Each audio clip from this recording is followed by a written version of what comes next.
Hello there. Welcome in. Glad to have you, whether you're listening on Extra Sports 1300, 740 KVOR, or you're streaming the show on either station's app, which they both are free to download and both free to use. You can listen to this or any of your favorite shows in crystal clear streaming audio via those apps. You could also watch the show.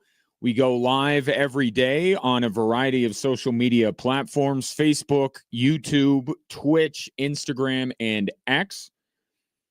So, a lot of places to find us. It will be a veritable cornucopia of sports topics over the course of the program, and I'd love to get your thoughts. You could call or text into the show at 719-247-1313, or you can hit me up on social media. I'm at Gingerly Tweets on X and at Gingerwatch on Instagram. The NFL preseason in earnest begins tonight. We had a little appetizer with the Hall of Fame game, actually quite enjoyable. Haynes King, Carson Beck. It's pretty good. But now we get going in the preseason for real tonight. And, of course, the Broncos play Friday night at 5 against the Atlanta Falcons. And that brings up the annual conversation: to preseason or not to preseason. If you polled all 32 NFL head coaches, you might get 29 different thoughts on whether to play in the preseason or not, or the reasons for doing it as opposed to the reasons not doing it. So what could be some of those reasons? I think if health is maybe the number one thing. Okay, healthy, yes. Unhealthy, no. Or in Bo Nix's case, coming off of a pretty severe injury and having multiple offseason surgeries, that would be a no. Here's Sean Payton on Bo Nix not playing in week one. He wants to play, and he'll play the next 2 weeks. So I think that was probably something that was already decided maybe like a month ago. Yeah. But if we were playing a game, I would say he would play, and probably, you'd have to ask him, but I would say 100%. The question is, and this is where a lot of theorizing has happened, is it because there's turf in Atlanta, and that's not a very nice surface to play on, or is it was decided a month ago based on Bo Nix's rehab and saying, here's the timeline, and the timeline doesn't sync up with him playing week one? Sean Payton did not elaborate further, as I would not expect him to. He's got like this thing about talking about injuries. But either way, this is clearly based on the offseason ankle surgeries. Okay, whether it's the surface or whether it's the timeline, either way, that's the reason. And then he's going to be out there the next 2 weeks when the Broncos are at home for the other two preseason games. So health is a big one, maybe the biggest one. And we see this in Kansas City as well. Patrick Mahomes, coming off of his own severe injury, not playing this Saturday for the Kansas City Chiefs. But if anybody is banged up, how about Carson Beck, one of the stars of the Hall of Fame game last week, not playing this week? Why? He's got a bit of a rib thing, bit of a rib injury, not going to play. So health's number one.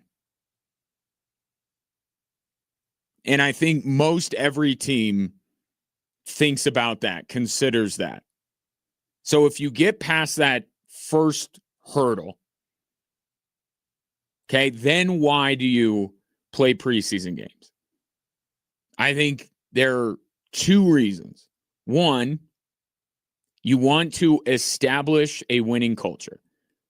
Now, most of the time, this has to do with young teams, right? Young teams, young players. You want to get them out on the football field in a competitive situation as much as you can. But even if you're a more veteran-led group, maybe like the Denver Broncos of the last couple of years,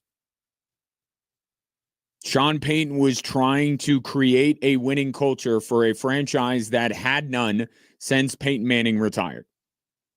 So he wanted the guys out there to feel what winning feels like.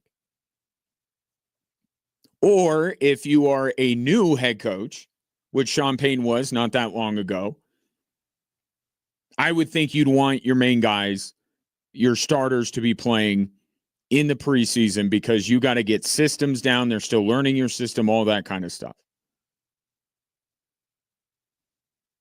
And then the other reason would be because you have a propensity to be slow out of the gate. Right? So if week one is just let's go week one of the regular season, and you kind of stumble a little bit,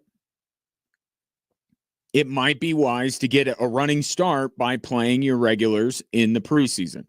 Two teams fit under this umbrella. One is the Cincinnati Bengals.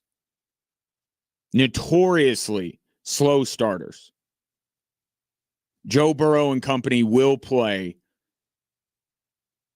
in the preseason opener. And beyond that, we'll see. I mean, there's the other thing about the preseason. It used to be very formulaic.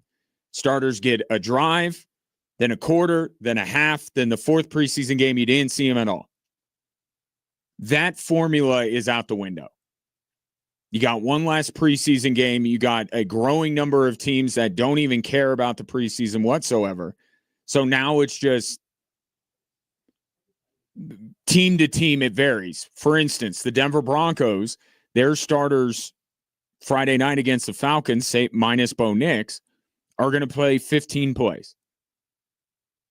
And we've known with Sean Payton that sometimes guys can go over that. Sometimes guys can come up short of that. You get a couple of drives in, and if they're shorter drives, you go, okay, that's good enough for today. Or if you have one long sustained drive, then maybe you're like, nah, we don't want to put them out there. But that's the target. That's the goal for the starters Friday night against the Falcons, is to play 15 plays. But it varies. So Cincinnati is a team that always seems to stumble out of the blocks. Zach Taylor wants to stop that. And so he's going to play his main players in the preseason to try and get them ready, try to get them that running start to week one. I think that the Broncos are also very much in this area as well, because they're not a young team anymore. The culture has been established. Outside of a couple muscle pulls and Bo Nix, this team's healthy. So they don't really check a lot of the other boxes to not play in the preseason.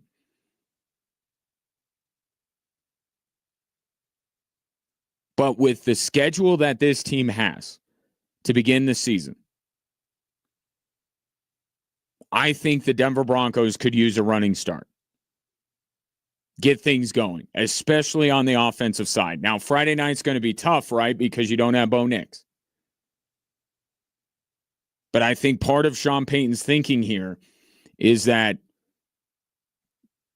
we got to be really good out of the gate. And last year, early in the season, early in games, we just did not get going.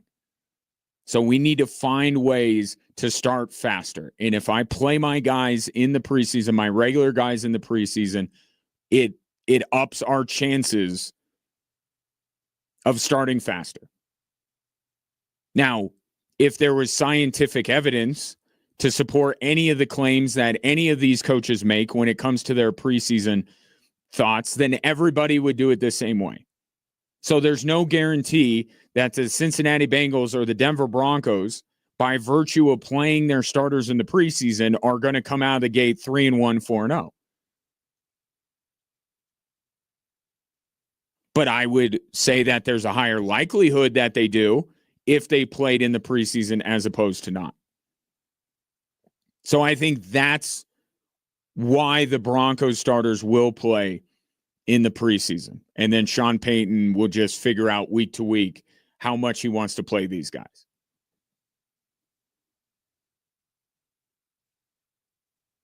And here's the other thing when it comes to preseason. It has become more so now than ever before a mindset. Okay, beyond all this physical health of the team, your experience and age, are you installing a new system? Are you a team that is notorious for starting slow and you want to try and get off to a better start? After all of those things, no matter how you come out, the players that are going to play have got to be up for it. Because I would argue that the injury risk that teams are so apprehensive about undertaking, it's kind of a self-fulfilling prophecy. If you throw out a bunch of guys that aren't into it and think this is a waste of time, and maybe to some extent they're going through the motions, I feel like that's where injuries happen. So if you're, whatever your coach decides, if you're in, you got to be all in. And a guy that's been around the block once or twice, Mike McGlinchey, I think he's got the right mindset. I think it's huge. I think it's, it's a dress rehearsal, right? Like you go through the full routine, you go through your full prep, and it's an opportunity to put our uniform on and play live football. And you don't get those opportunities.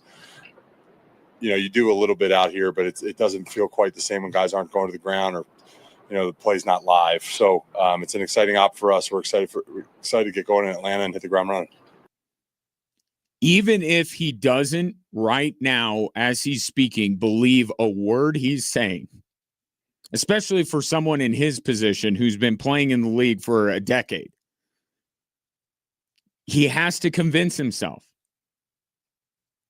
right? The fact of the matter is Sean Payton, his thing is my starters play in the preseason. So if you're a starter on a Sean Payton team, if you're not ready, you better get ready, because you're not going to go to Sean Payton, even the softer Sean Payton that we have discussed that takes the guys to go see Spider-Man and gets emotional on a FaceTime with Drew Brees or turns over play calling duties to Davis Webb. First time he's ever done that in his career. Even if this is a softer Sean Payton, you're not going to go to him and say, you know what, I don't think it's a good idea that I play in the preseason. So Mike McGlinchey, whether he's lying to you, the media, and himself, that's what he's got to do. That's what he's got to say. Now, there's another side of the coin and how you can go about preseason and whether you will play or not. Let's take you to Kansas City. Here is Chris Jones, kind of a different tact than Mike McGlinchey's taking. Why play the starters?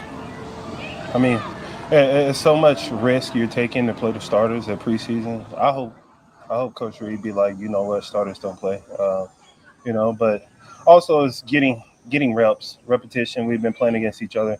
It's good to get repetition, but I don't want to play preseason. I'd rather not play, but if I do have to play, I'm going to buckle up. He better buckle up. Because it looks like Andy Reid wants to play his starters in the preseason. Chiefs and Broncos, I think, are handling this preseason in a very similar way. I hate that. It is possible that Mike McGlinchey is lying and Chris Jones is telling the truth. But sometimes when you're a professional athlete, you have to lie. It's like the movie Interstellar, where Matthew McConaughey keeps, upping and downing the honesty percentage on TARDIS or whatever the robot, AI robot was. Like 90%, 80%, 75%. Like, you got to gauge that. Chris Jones is being honest. I don't love hearing that. I don't imagine Andy Reid would love hearing that.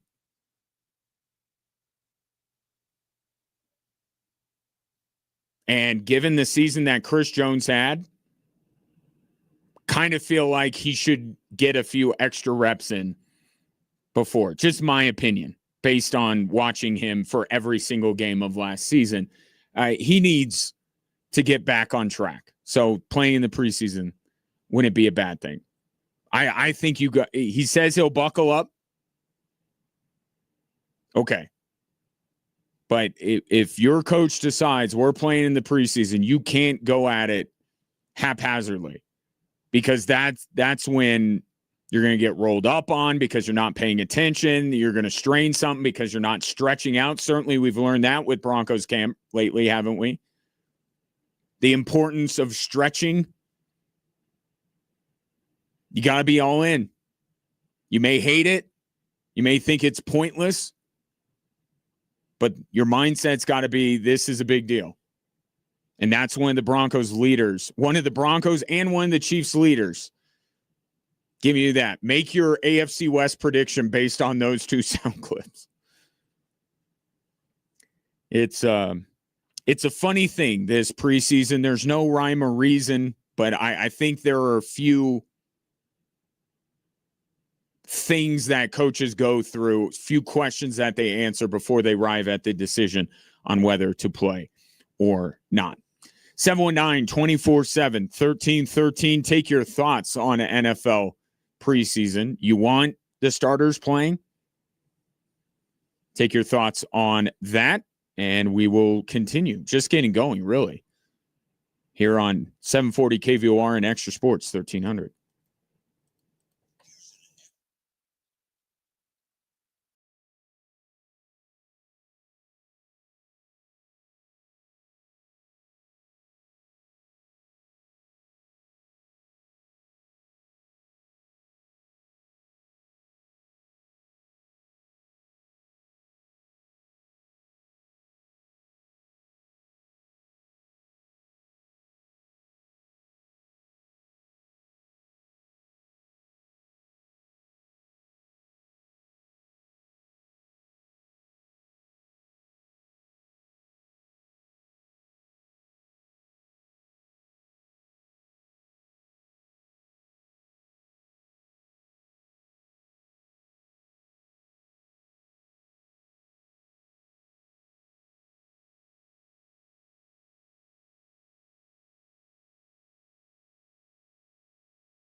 Now, technically, the NFL preseason already started, and the bulk of the NFL preseason, week 1, is tonight.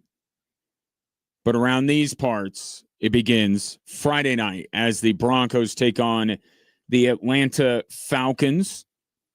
Falcons nice enough to play their starting quarterback.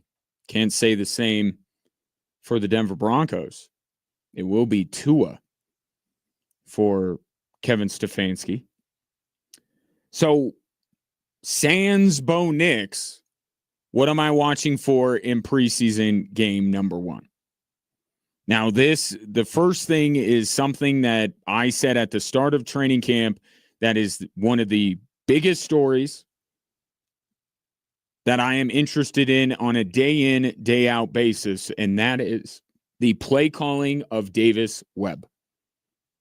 He's not going to have Bo Nix, so you're going to get a little better picture than you've had so far in the camp, which is to say none, because nobody's been really discussing how Davis Webb is different. The question keeps getting asked, and every time I listen to the answers, I'm like, I don't think I learned anything.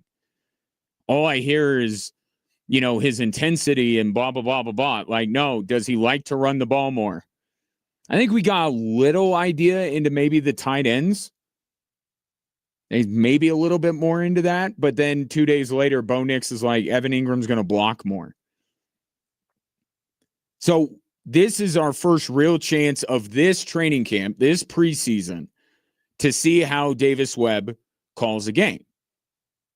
Now, Sean Payton was asked, based on the analogy he gave to Kay Adams the other day, which was he's going to be the driver's ed teacher that has a break in front of him should he need it.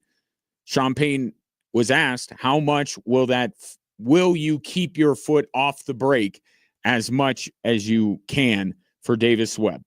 No, absolutely. You just want to see the things that also happen, the substitution patterns and the operation, all of that, and he did this a year ago for one of the games. I think it was a home game. So, but I think every year, you're kind of starting at go, the beginning. And we can't forget in terms of how it can be better with Davis Webb. Let's not forget the operation. Because that, if there is a common thread from year to year to year with Sean Payton, it's that the operation does not look smooth. This team gets bogged down a lot. They're having to snap the ball with just a couple seconds left on the play clock. It looks like there's some confusion, like quicker, faster. It goes to what I'm saying about the Broncos, why they should play their starters in the preseason, because they need to get off to a good start. They need to be as ready as they possibly can be for that ridiculous schedule they got the first 6 or 7 weeks of the season. But part of the reason they start so slow is because it doesn't look like they quite understand what they're being asked to do. The play call, all that kind of stuff I guess Sean Payton must be, reciting a novel in Bo Nix's ear, because it just looks like there's confusion and it looks like everybody is just slow getting to their spots. The Denver Broncos, along the lines of starting faster in games, starting faster in the season, how about starting faster on each play? How about getting to the line of scrimmage, getting set with a decent amount of time left to maybe give yourself a chance to change the play, to adjust a blocking protection, something like that. Give yourself some time. I don't feel like the Broncos checked out of a lot of things because they finally got to the line of scrimmage with 3 seconds left on the play clock. So does Davis Webb get the person, and also the number of substitutions, right? Sean Payton's substitution happy.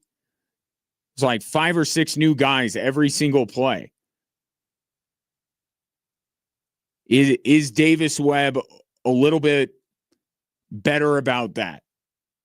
I'll make a change. I'll bring one different guy onto the field. I'll get the play in quicker. The guys will get to the line of scrimmage faster. That's what I want to see, in addition to the play calling. Now, if you recall, the game that Sean Payton is talking about is the second preseason game that the Broncos had. It was against the Arizona Cardinals.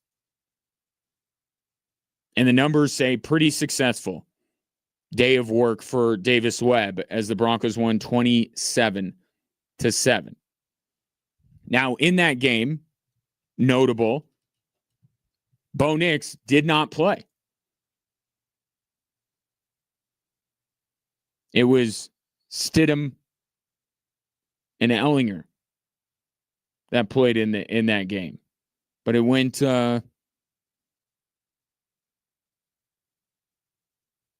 pretty well. But this is on the road, different people, Jalen Waddle, there's a lot different here with this Denver Broncos team. I'm just looking over some of the. Pat Bryant had a good game. So did Troy Franklin. There's some big plays in that game. And that's another question for Davis Webb. Is this offense going to be more explosive? In that preseason game, the one data point we have for Davis Webb as a play caller, they had some big plays, especially in the pass game. But Davis Webb and the offense, not really, just in a general sense, the offense with Davis Webb is the number one thing I'm looking out for. But on a more individual level, it's got to be, but with Bo Nix not being in there, I mean, Pat Bryant's got to be the next guy up. The hyperbolic nature, the propaganda almost that has been coming out of Denver regarding Pat Bryant over the last week, he's got to be the number one player to watch. I got to see this guy in live game action. Here's Sean Payton on his second-year wide receiver out of Illinois. Look, we felt size, strong hands. He had 3 or 4 last play of the game, like fourth and whatever, and he catches an in cut and then scores and the game's over. He had 3 or 4 of those unique, call it walk-off touchdowns. But again, you're projecting what you think, and then it's certainly fun when all of a sudden you start to see that. And we need to see it in this game, because it would be kind of a awkward way to end the week if this has been, by me, deemed Pat Bryant week, and for Pat Bryant to be rarely seen or heard on Friday night. He's got to stick out, or else I'm going to be on this show on Monday saying what happened to the, Pat Bryant revolution. So Pat Bryant's the number one player with a bullet that I'm going to be watching against the Atlanta Falcons. And then I go to the rest of the group that Pat Bryant is actually in. These first and second year players, Jonah Coleman, Jonah Ellis, and Jahdae Barron, especially Jahdae Barron. Where has this guy been all camp? I haven't heard a peep. The only thing I've heard about Jahdae Barron is supposedly a false rumor that they were playing him at safety. So it's really that the rookies and the second-year players that I'm going to be watching more. I don't think I need to know a lot more about Nick Bonito or Pat Surtain. I guess you could say, every game you see Riley Moss, you're going to be curious if the things that Vance Joseph has said about him and playing the ball more and his football IQ going up. But I think for preseason game numero uno, it's the first and second year players for the Denver Broncos that I'm going to be looking out for. And I said this yesterday when the depth chart came out. And not a lot of position battles. The starters minus Bo Nix are going to be out there for 15 plays, according to Sean Payton. I think every one of those starters has a spot. I don't think there are any starting spots on the Denver Broncos legitimately up for grabs. That set, behind that, is where things get more interesting.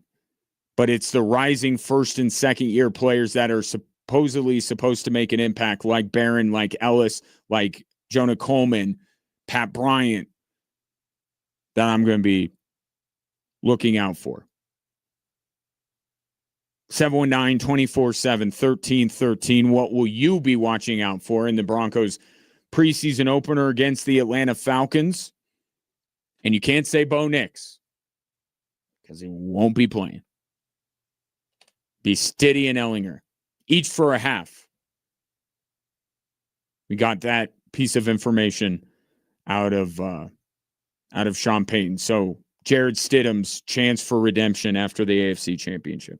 That's what tomorrow night's being billed as by me.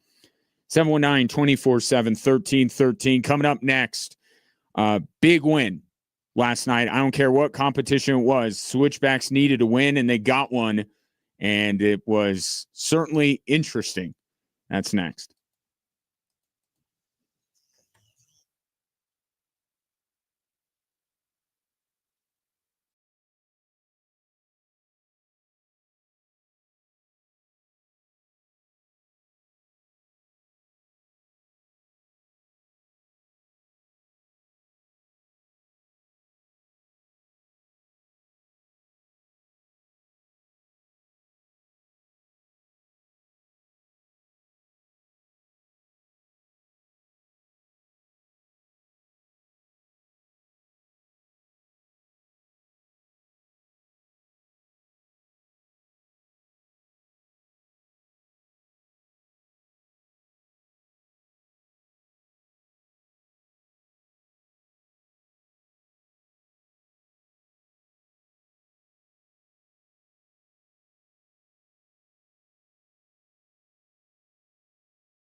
Saturday night, Colorado Springs Switchbacks FC hosts Birmingham Legion for Next Gen Night, sponsored by Children's Hospital Colorado.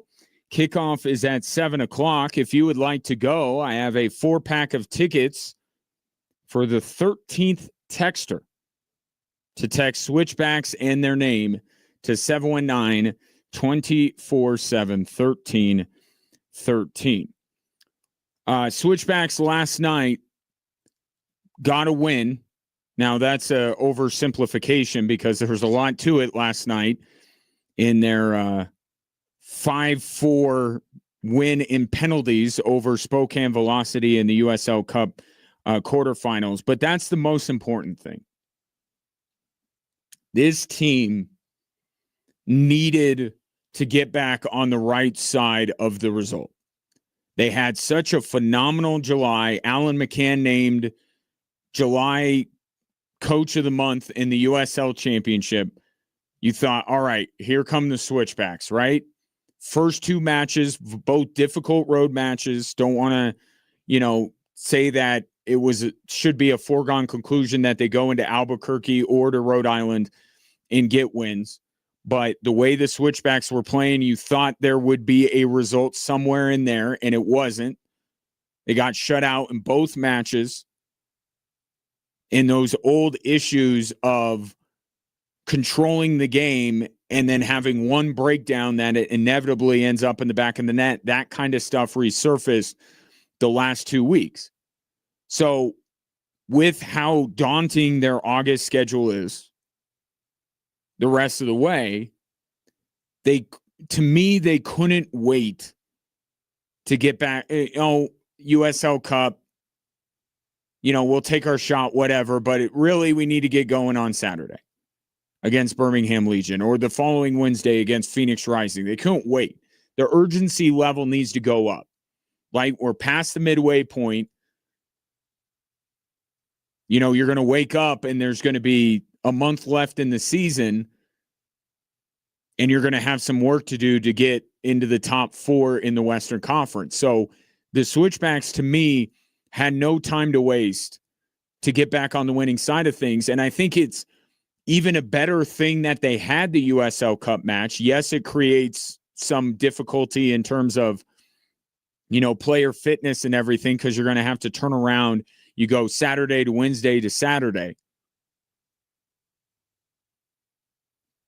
But this was an opportunity, a lower risk opportunity, right? As disappointing as it would be if they bowed out of a tournament against a team playing at the division below them, it wouldn't have impacted them in the greater sense, in the number one goal being the USL Championship.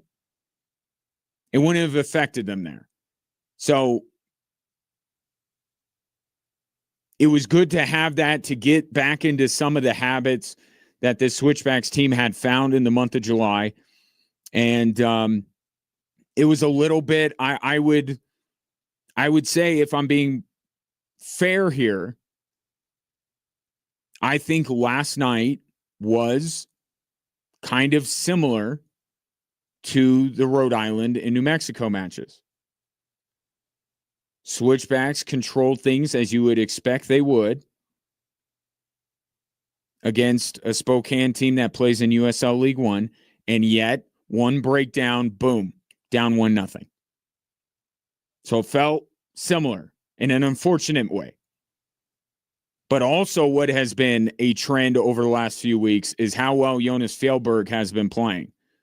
And of course, it was him that popped up in the 30th minute to get the equalizer. He has been on a tear. And I know you got to watch, right? We talk about even the box scores in NFL games or NBA games are misleading. You're not going to get anything by reading a box score for a soccer match. You're going to get nothing. So the fact that Jonas didn't score a goal the last couple of weeks in Rhode Island and New Mexico, you're going to be like, oh, how could he be playing that well? Well, you got to watch. If you've been watching, you know how dangerous he's been.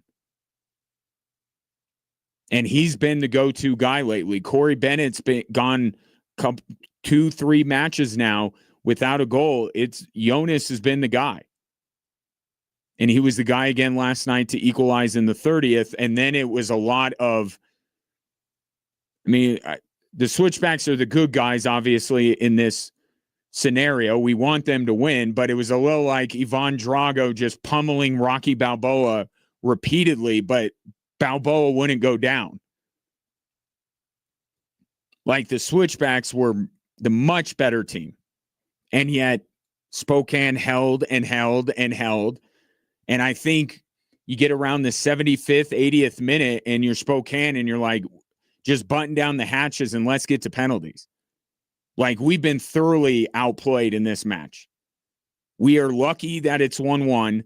Let's just hang on, wait for the bell, and go to penalties. Because that's even footing, right? In the run of play during 90 minutes, they're not better than the Colorado Springs switchbacks. But in penalties, they could be. So you could tell last night that Spokane was just hanging on for dear life, trying to get to penalties. And we got to penalties. And both teams had very little issue scoring there. Switchback scores, Spokane scores. Back and forth, back and forth. Finally get to the fifth and last round. Corey Bennett steps up, batting cleanup, if you will. He was the fifth kick taker, but he was the last one to go here. And he pulls off a Panenka. If you're unfamiliar, it's basically you just float it. You just a little chip, little lob wedge into the direct middle of the net. A soccer player 100 years ago came up with this thing. And it takes some, you got to be very confident in your game because that could easily just balloon and keep going and going and going like my lob wedge and just keep going and going and going and then go over the net. And then you look foolish. So only a player that is tied for the league leading goals in Corey Bennett has the confidence to be able to pull something like that off. And the numbers will tell you on these penalty kicks, straight down the middle is where you go. The goalkeeper will not stay there. He'll dive left, he'll dive right. The percentage says you got to go straight down the middle. Nobody seems to want to. Anybody that does has my respect because the numbers say that's where you got to go. And that's what that kick is. Little chip, take something off of it right down the middle, got it to go. So that was neat. And now Spokane has a chance to either tie and send it to another round or the switchbacks were to win. And their player steps up. And I have never messed up a call worse than that kick. Because I still don't fully understand what I watched. Now, to be fair to me, because that's what is most important, that everyone is fair to me, I'm watching a monitor in a radio studio. Okay? A little bit difficult at times. I am at the mercy of the crew in Spokane. The ball went in a direction that I didn't think was possible based on everything I learned in physics class. Like it went straight and then it curved to the right. So when I saw it, I thought Christian Herrera, who is back in net, great to see him back in net after missing about a month with an injury. I thought he got his hand on it and deflected it the other way. Roland, who apparently has better eyesight than I do, had it almost immediately. What happened was the player ran up, and we had seen this throughout the match. It wasn't switchbacks players that were slipping on the turf. It was Spokane players on their home field. They were slip sliding all over the place. So the player ran up, he slipped, he contacted the ball. He's a right-footed player. He slips, makes contact with the ball with his left.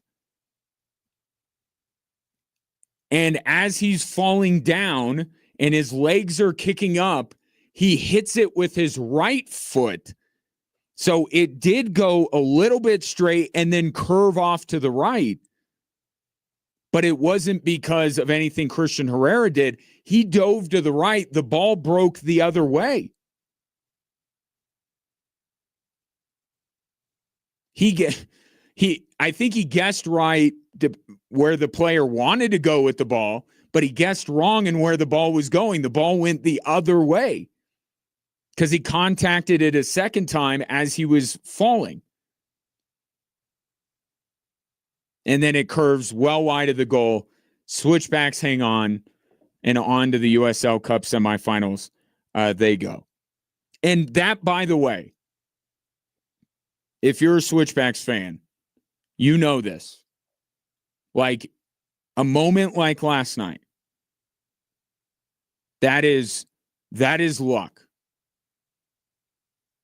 Right? That is luck. Now, it wouldn't have cost them the game. We would have had more penalties.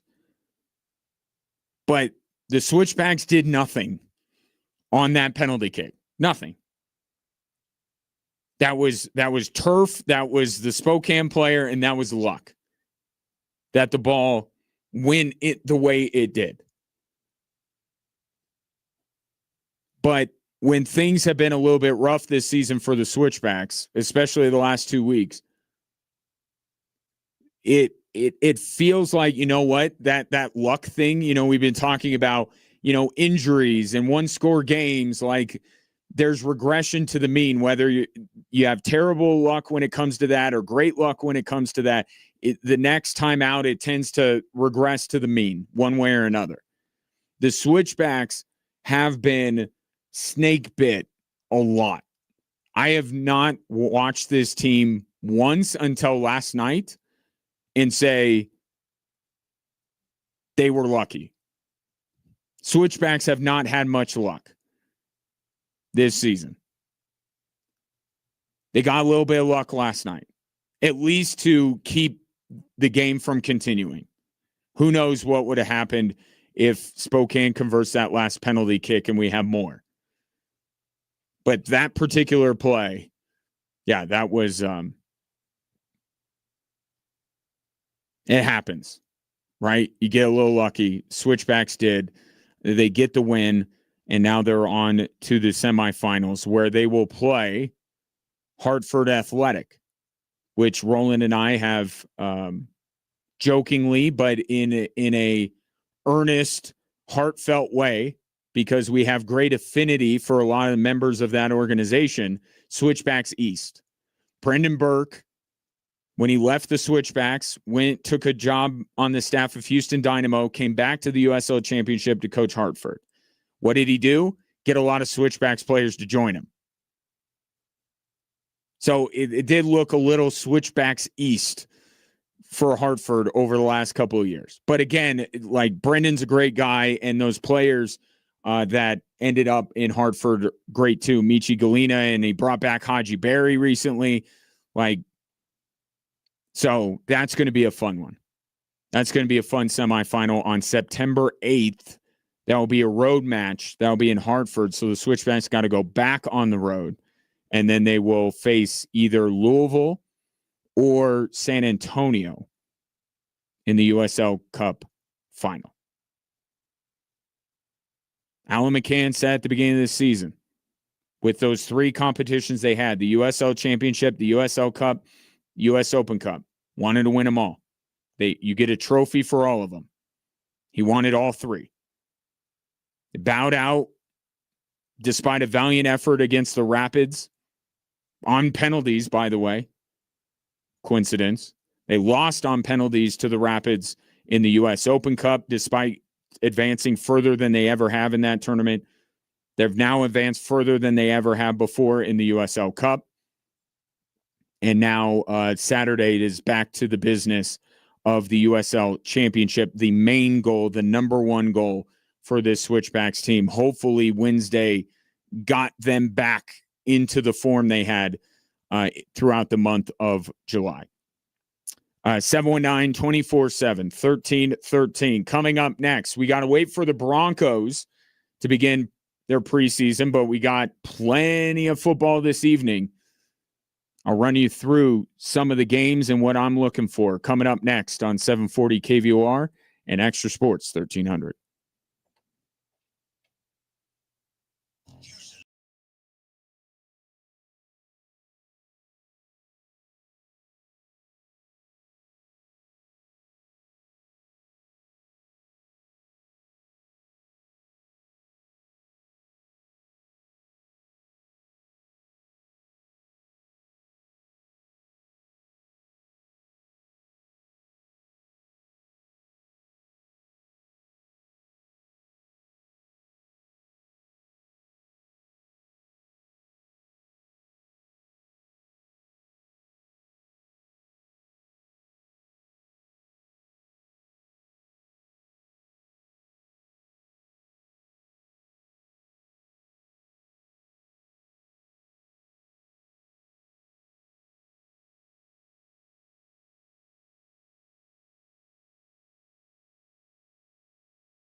Welcome in. Thanks for stopping by. Whether you're listening to the show, Extra Sports 1300, 740 KVOR, or you are watching the show anywhere you scroll.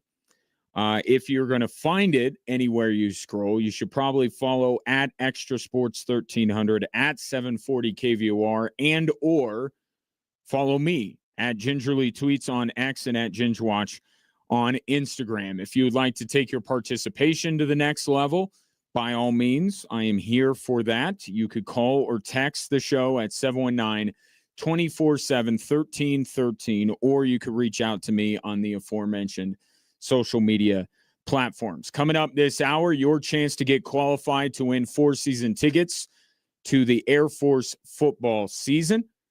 And speaking of football, let us discuss the only football we've got right now, so we're going to make do. NFL preseason week 1. 7 million people.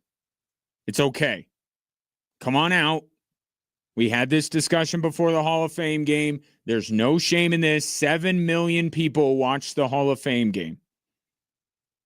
It is okay to admit that you're going to watch NFL preseason football. To me, what matters is how you're going to react to what you see. Like, to me, watching NFL preseason football, or am I going to watch Ted Lasso? I'll take NFL preseason football. Thank you very much. Like, it's just an entertainment choice. Some people don't get it. I understand that, but I also don't get 99% of the shows that are on television. So even Steven there. So it's okay. It's okay to admit that you're going to watch preseason games. You're going to bet preseason games. Okay. Fine. Please use your disposable income. Don't wager anything significant, please. Don't be nervous. Bet enough to have some fun. Don't bet enough to be nervous. Please don't. And if you're going to come and make huge claims about what you saw in preseason as an indicator for the upcoming NFL season, then that's where we need to pump the brakes. So it's all about what you do with it. If you're just turning it on because you're interested, it entertains you because it's football, there's no shame in that. 7 million people watch the Hall of Fame game. The most meaningless of the meaningless football games. Now, that being said, I do have some interest in tonight's slate. And immediately I look for who's playing their regulars, who's not. Because from an entertainment value standpoint, I expect Joe Burrow, who will start tonight for the Cincinnati Bengals, I expect him to look good. Right? I'm not really dissecting everything that Joe Burrow does. He'll be fine. But from an entertainment standpoint, Jamar Chase, T. Higgins, Joe Burrow, all on the same field for the first time in what feels like forever? Yes, please. The Detroit Lions going the other way, which may lead you to make some financial decisions if you're choosing to make financial decisions on tonight's slate. Lions aren't playing their starters. Bengals are. It's interesting. Packers, Steelers, kind of the same thing. Packers playing their starters, Steelers not. But I will say for the Steelers, I'm actually more interested in their backups than I am their starters at the quarterback position. I have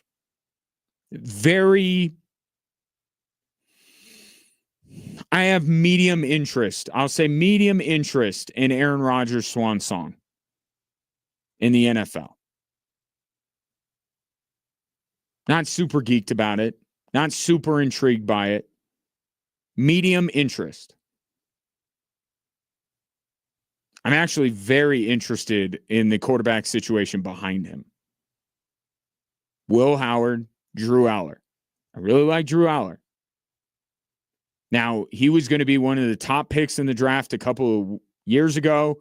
Then he had a very bad performance on a very big stage. Then he got hurt. So his draft stock slipped. If the Steelers ever get around, and I mean ever, and I think there's a chance they will never get to this point. If the Steelers ever get into a position where they're like, you know what? Yeah, we're doing the hard reset. We're rebuilding. We're doing the things that I feel like the Steelers should be doing for the last few years. Stop with the Russell Wilson and the Aaron Rodgers stuff. Pick a young quarterback, ride with them. Yeah, you're going to lose games, but you can build yourself back up to be better than you were before. We know it's been a while since the Steelers were a real factor in the AFC. So in some weird way, even though I don't care at all about the results, wins and losses this year for the Pittsburgh Steelers, I kind of hope that one of their young quarterbacks shines during this preseason. For the betterment of the Steelers, I would really like for either Aller or Howard to like make people sit up and go, whoa, the Steelers might have something here, because then maybe finally they start doing the thing they should have been doing years ago, which is rebuilding and waiting to get on the backside of the Lamar Jackson and Joe Burrow, try to catch them there instead of going head to head when both of them are in their prime. Colts and Patriots both going the backup route tonight, but there is intrigue. It's like I would like to see the starters out there, but as I'm looking through these games, I'm almost more intrigued by the backups. And yes, of course, I'm mostly talking about the quarterbacks because that's what we do. Colts are starting Anthony Richardson, who is playing for his football life, right? Colts were willing to trade him anywhere, and the rest of the NFL went, thanks, but no thanks. So Anthony Richardson trying to save his NFL career intrigues me. And also, you will know the name of the Patriots starter tonight. It's not Drake May. It's Tommy Cutlets. Tommy DeVito has gone. I didn't even know that this was allowed. Are you allowed to go from the Giants to the Patriots? I feel like there's got to be some kind of embargo between those two teams. They've had some history recently. Not super recently, but, you know, in the last 10 or 20 years, feels like. But I guess, you know, if you're Tommy Cutlets and you're like Anthony Richardson staring at your own football mortality, you'll go anywhere. So Tommy DeVito will start for the Patriots. Texans, Chargers, both backups, and I'm not particularly intrigued by the backups for either one of those teams. I know what Mike McDaniel's offense looks like, so I don't need to see that. Raiders, Cardinals had the chance to be one of the more intriguing preseason games that we'll have the whole way. Because it was supposed to be Fernando Mendoza versus Carson Beck. A rematch of the national championship. But that was already a possibility before the Hall of Fame game. Then Carson Beck kind of balled out. Carson Beck looked really good. All of a sudden, Arizona goes from, oh my God, we got to hurry up and pay Jacoby Brissett, or we're not going to have a quarterback, to Jacoby who? Kind of like this Carson Beck fella. So he plays incredibly well in the preseason opener. And now the talk is, well, how many games is Carson Beck going to start for the Cardinals this year? And before you say, well, that seems like an overreaction to the Hall of Fame game, two things. One, it's the Arizona Cardinals, so please don't take away the one shred of optimism they have. Their prized rookie running back is spending half of his rookie contract buying his girlfriend a new car. So, like, things aren't great right now in Arizona. Let them have Carson Beck. And another thing, they're holding Carson Beck out tonight because he has a rib injury. A serious rib injury? Kind of a rib injury? Yes. The Arizona Cardinals, as I started the show, right? You start, if you're going to play your guys in the preseason, are they healthy? Are they close to healthy? Because if they're not 100% and you like them and you think they might be helping you this season, you err on the side of caution. Bo Nix isn't even hurt. He's just coming off of off-season ankle surgery, and Sean Payton's not putting him out there against Atlanta tomorrow night. The Cardinals are holding out Carson Beck in a way that I would describe as an abundance of caution. They're protecting him. If Carson Beck was just, a line on the depth chart filler, they put him out there. They're not putting him out there. I think the Cardinals had the same thought that many of us did, like, Carson Beck. I mean, I don't want him for my team, but this is the Arizona Cardinals we're talking about here. For them, Carson Beck might be an option. But alas, that has come crashing down because the Arizona Cardinals want to protect QB1. But future Raiders QB1 will be on the field. Fernando Mendoza, his debut. What are we to expect from the number 1 overall pick? I think when you're evaluating rookies, it's very simple. Don't get caught up in the numbers. Don't get caught up on, whether they're making huge plays or not, whether they win the game. Don't get caught up in that. Here's the question that you put in your mind for a rookie quarterback or any rookie for that matter in any of these games. Watch them and ask yourself, do they look like they belong? This is Fernando Mendoza's first game in the NFL.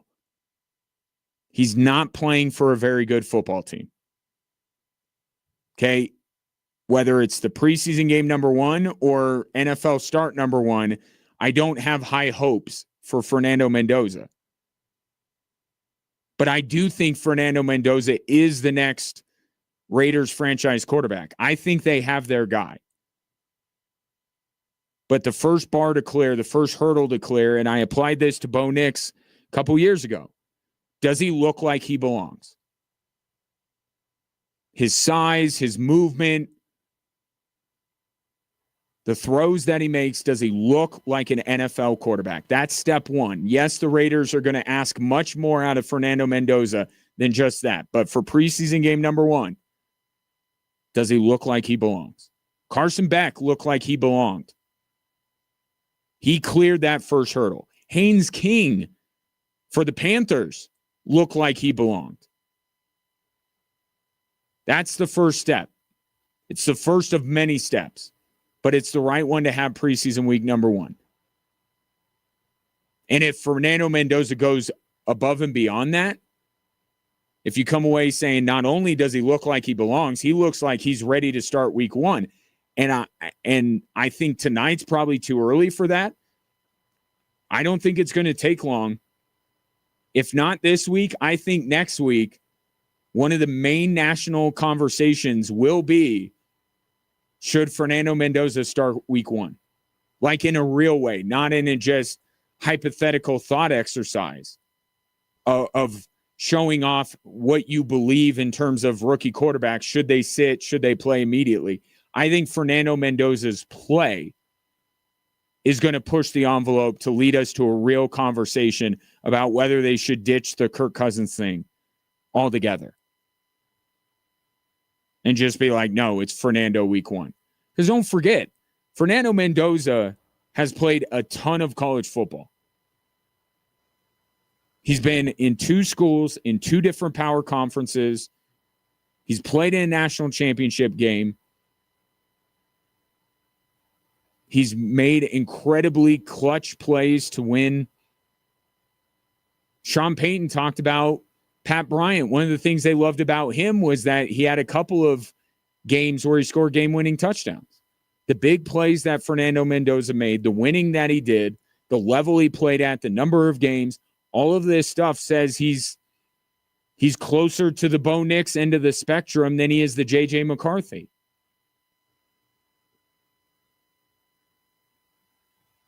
I think Fernando Mendoza's play, maybe even as soon as tonight, but I'll more conservatively say preseason week number 2, is going to get some pressure on Clint Kubiak to get this guy ready to be the starter week 1. And I honestly think whether to start Fernando Mendoza week 1 or not is actually not based on Fernando Mendoza. I really don't. I think it has to be Clint Kubiak looking at the rest of his team, especially his offensive line, and going, can I put the future of my franchise behind this offensive line week 1? Now, Colton Miller's healthy. They've made some improvements to the offensive line. They have Ashton Genty, who is thoroughly disappointing in his rookie year. But maybe he'll be a little bit better off for an improved offensive line as well. I don't know how improved the Raiders' offensive line is. And maybe that's a secondary storyline. My doubt as far as Fernando Mendoza being able to start early actually has very little to do with him and everything to do with the team around him.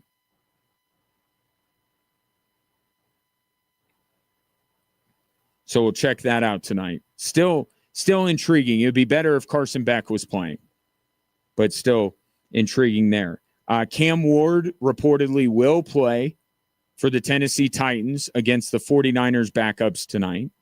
So Cam Ward, a lot of people starting to look at Tennessee and go, maybe they're going to be. I think Cam and Jackson Dart, right? One in each conference. I think people are trying to. I think both teams are going to be better. And I've said the Giants might add more wins to their season total than any team from one year to the next than any team.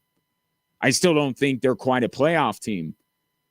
Tennessee, look, if you don't believe in the Jags, if you didn't buy in on Daniel Jones last season, and if you feel like C.J. Stroud was, a one-hit wonder with his rookie year, and Cam Ward's the real deal, why couldn't the Titans make things interesting? I mean, that's a lot of ifs, right, that you got to go through before you get to, okay, the Titans are going to make things interesting. But the first step is Cam Ward had a promising end-of-season stint, had a few games. The results weren't great for Tennessee, but there were moments with Cam Ward where you went, okay, I think they might have something here. So keep an eye on him tonight, especially against San Francisco's backups. Although you could argue the last couple of years, San Francisco's backups eventually become their starters because of all the injuries. So that's the NFL preseason slate tonight. Don't tell me that's not. It's interesting. We know the stakes. We can correctly put it in its place and understand that it's not the real deal and be able to watch and have some opinions on it. Don't let the haters get you down. You're going to watch Love Island, NFL preseason football. 719-247-1313.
Your chance to get qualified to win season tickets, 4 of them for the upcoming Air Force football season, is coming up. 719-247-1313 is the number if you'd like to jump aboard with your thoughts. Here's a text coming in from the 575. Amen on the Steeler rebuild. Spot on. Yeah, I've been on this for a little while, few years now. It just, what are you getting out of this? And here's the other part, because I understand that the Steelers are a proud franchise and wanting to do everything they can every single year to win. It's admirable. Right? So I'm not trying to trash the Pittsburgh Steelers on this, because I do think, more franchises should take a cue from the Steelers, at least in the sense of every year they expect to be good, and they're going to do things to be good. But the Steelers are an organization that actually doesn't want to be good. They want to be great. At least they should. They're one of the best franchises in the history of football. History of sport, for that matter. The bar isn't good. It's great. Well, you're not going to get there with Russell Wilson or 43-year-old Aaron Rodgers. You're just not. So you take a step back. You give a young guy a chance, whether it's Will Howard or Drew Aller. You see what they have, and here's the great thing about it. Because we are talking about the NFL here. The turnover rate every year, 5, 6, even 7 new playoff teams. We always seem to have a worst to first team in the NFL. The way the scheduling works, that's where the idea that the NFL is this bastion of parity in sport, that's where it comes from. It doesn't take long. The Steelers really could take one step back and be right back where they were the year prior the next year, with maybe now armed with the possibility of being even better. Because you played Will Howard or you played Drew Aller and you found out, oh, we got something. Especially Drew Aller. I'm a little bit bigger believer in Drew Aller than I am Will Howard. But give one of them a chance.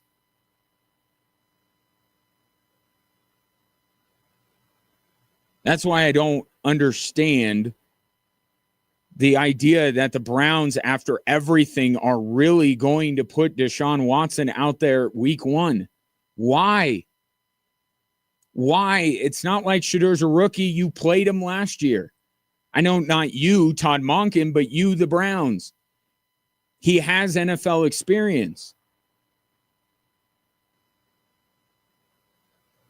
You think, what level of self-delusion do you have to believe that after everything that's happened, that all of a sudden Houston Deshaun Watson is going to walk through that door? And by the way, and I can't speak to this because I'm not in Cleveland. I'm not a Cleveland fan. I will be calling Air Force Women's Soccer with a Browns fan. I'll be sure to ask Jeff Bennett this question. Like, if you're a Browns fan, aren't you over Deshaun Watson? Like, aren't you just done with him? Aren't you just counting the days until the Browns can cut him?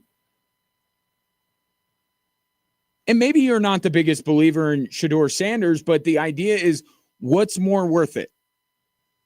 Because you are obviously the 4th best team in that division.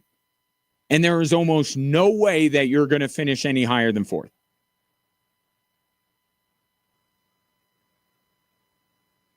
And who's the guy that really has the higher ceiling at this point? I think Deshaun Watson is ruined. Everything that he has done, which has been his own fault, 100% his own fault, and I have no sympathy. But Shedeur's the only one with room to go before his ceiling. I don't understand it. Feels like you're just wasting time if you throw Deshaun Watson out there. Like, you have to have awareness of where you are as a franchise. And it's why I always said when Teddy Bridgewater and Drew Lock were in that quarterback competition, quote unquote, I'm like, Vic Fangio's always going with Teddy Bridgewater. However, like, I understood people who said, just play Drew Lock. Why not? He's probably got nothing. He's probably never going to be what the Broncos hoped he would be. But you know exactly who Teddy Bridgewater is, and where's that going to get you? So I understood that argument. The problem was Vic Fangio was going to be fired, so he was going to try and win as many games as possible. Todd Monken, not in that position. This is year one for him.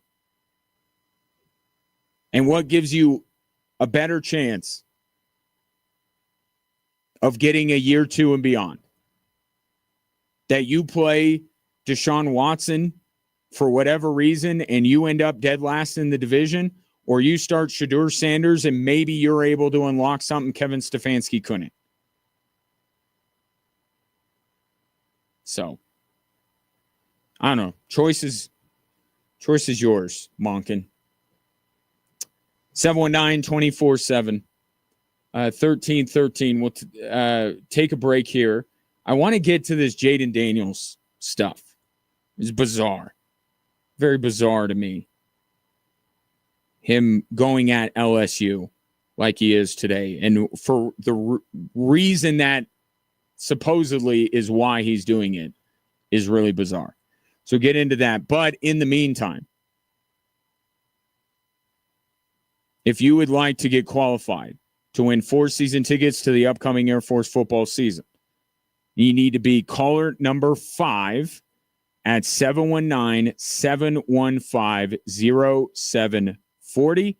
That's caller 5, 719-715-0740. Back after this.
Congratulations to Cecil, who is our latest qualifier to win the 4-season tickets to the Air Force football season.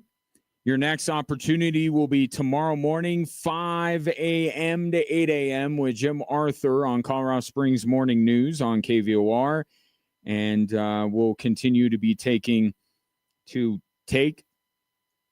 We are continuing taking qualifiers for a few more days, and then we're going to be getting our winner as we get ever so much closer to the college football season. Speaking of college football, something weird happened today. I woke up to the news. I didn't wake up. This news broke while I was driving back from the Switchbacks match I was calling last night, but that's neither here nor there. But I found out today that Jaden Daniels is not happy with the LSU Tiger football program. Now, his lawyer put out a cease and desist. That cease and desist is for using Jaden's name, image, and likeness.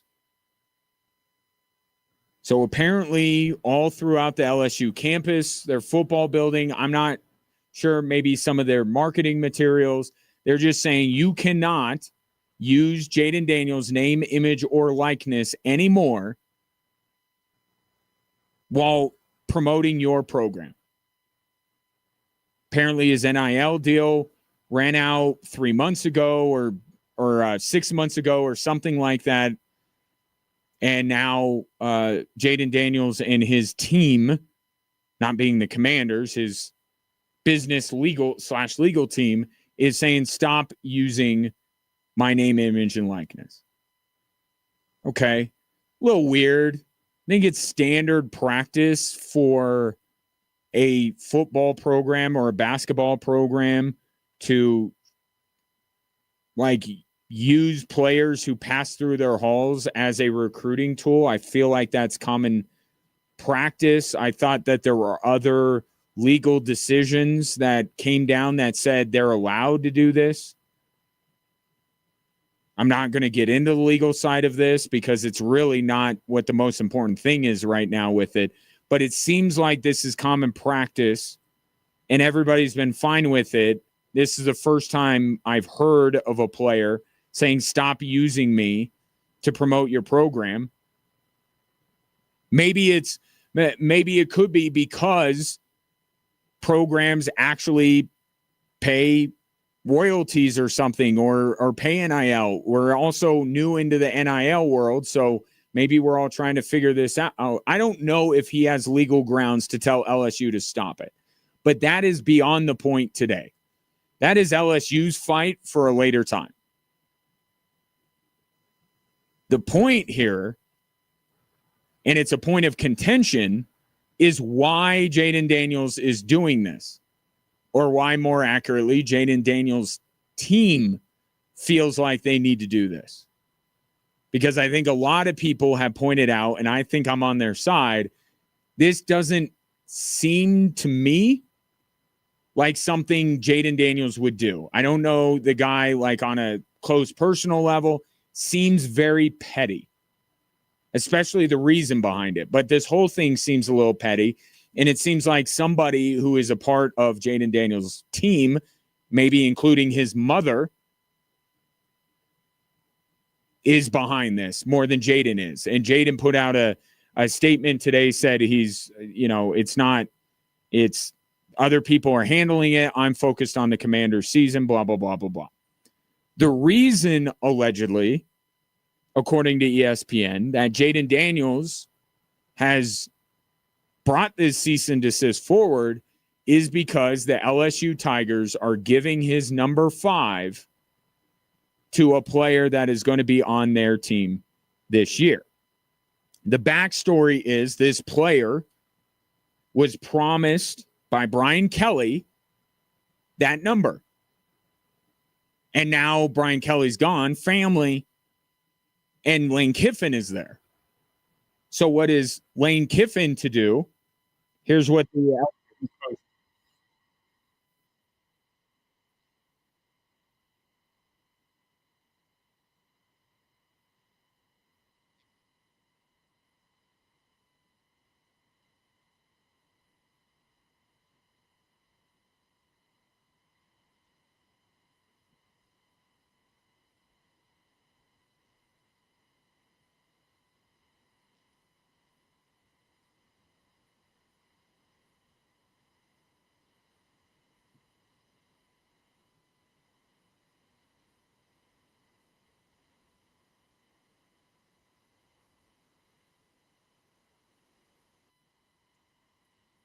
okay. Can I just say across the board that this is on a different end of the spectrum, but equally as ridiculous as the Colorado Buffaloes retiring Shedeur Sanders' number? Why, when these players are only at a school, especially now, they're there for like a year, but let's even say they're there for 4 years or 5 years. Why, and especially these institutions that have been around for decades, why are we taking numbers and saying no one can ever wear them again? Look at the list of Heisman Trophy winners. Somebody's wearing Fernando Mendoza's number at Indiana this year. Think about that. What Fernando Mendoza did for the Indiana Hoosiers beats what Jaden Daniels did for LSU by exponentially. Tell me what national championship Jaden Daniels won at LSU. Also, Baker Mayfield. Somebody wore Baker Mayfield's number at Oklahoma. More Heisman Trophy winners have their numbers worn by other players in that program a year, 2 years, 3 years after they're done, then get retired. I believe Caleb's number is retired, which I think is silly. So I think the entire practice of saying, no, you can't wear this number because this guy that played for us for a few years and won the Heisman Trophy but didn't win a national championship, like Jaden Daniels doesn't even have the credentials to be warranting a number retirement. You want to put him in some kind of Hall of Fame, some kind of Ring of Fame around the stadium? Go for it. You can even put his number up there, but don't say no one else can wear it ever again. The amount of turnover, players that are coming in, and you're going to set aside a number for a guy that didn't even win a national championship for you? That's silly. And it's sillier for a player to think that that honor should be bestowed upon him, like the ego. And I don't know that it's Jaden Daniels, and I'm half certain that it's not Jaden Daniels.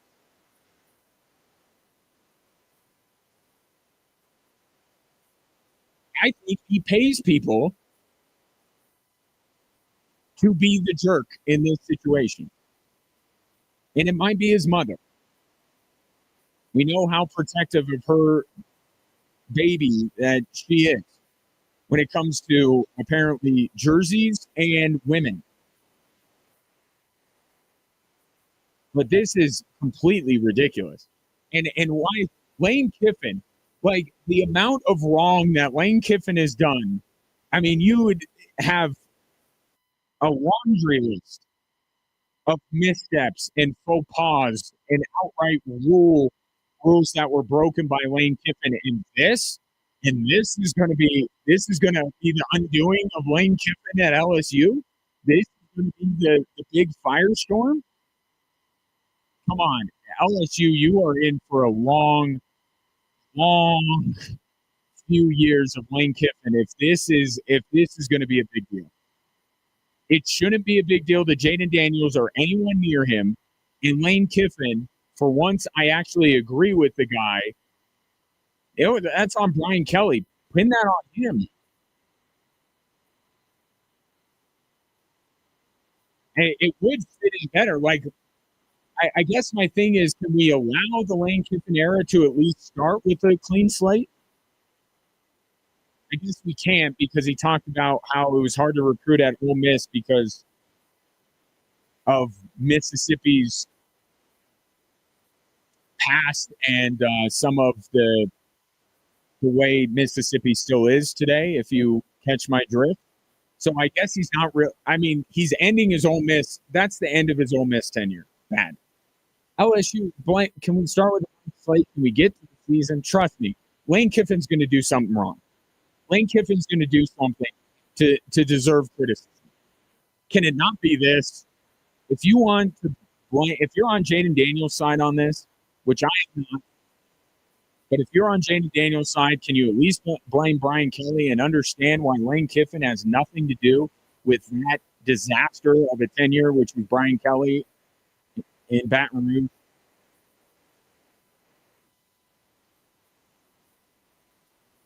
I'm sure Lane Kiffin was sitting up there today like, you got to be kidding me. I'm Lane Kiffin. I'm this magnet for controversy, and this is what's going to stick to me? This is silly. Whoever brought it forth from Jaden Daniels' side, just stop. Just stop it. You got a good thing going in Washington. Everyone's excited to see you back.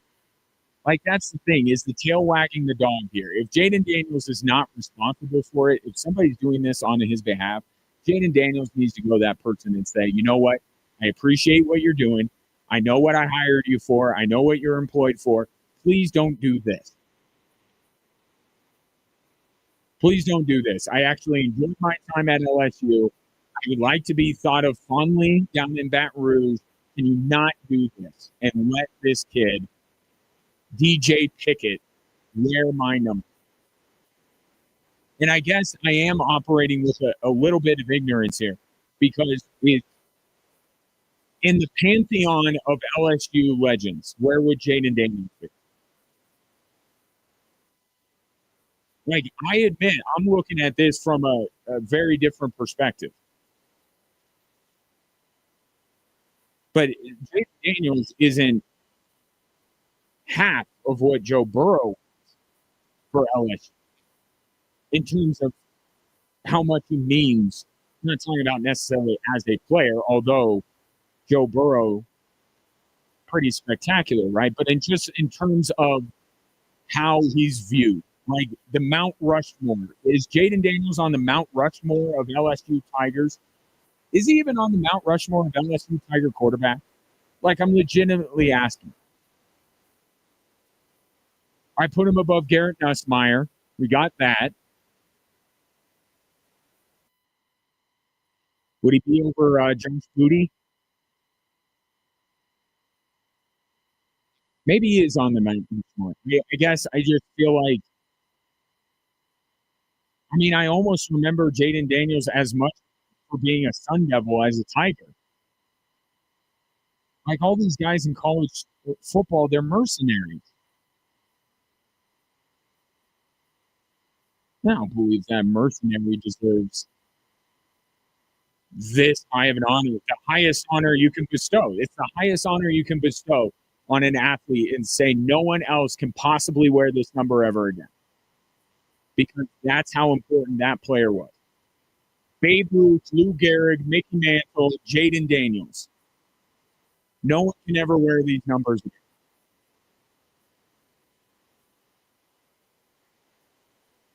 Seems silly to me. Trust me, there will be worse things that Lane Kiffin does. For sure. This from the 719. If anything, CU should have retired number 10 Cordell Stewart's rather than Shador's. Now, there's a whole, but let me ask, do you think they should have retired Cordell? Because I'm with you. If Deion Sanders wants to open the door, as he did last year, to start retiring numbers,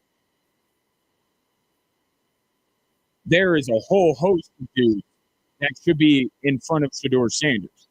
And I was a fan of Shedeur Sanders. I loved his time, and I understand the impact that he made on the program, but the impact was in relevance, but not necessarily in winning. It was in the economics, and it wasn't in the production necessarily. I mean, he was productive, but like, what are we honoring here with Shador? At least with Travis, he won a Heisman Trophy. But again, I'm pushing back against the notion that I kind of feel like if there was a CU player, I would think of, like, Rashawn Salam.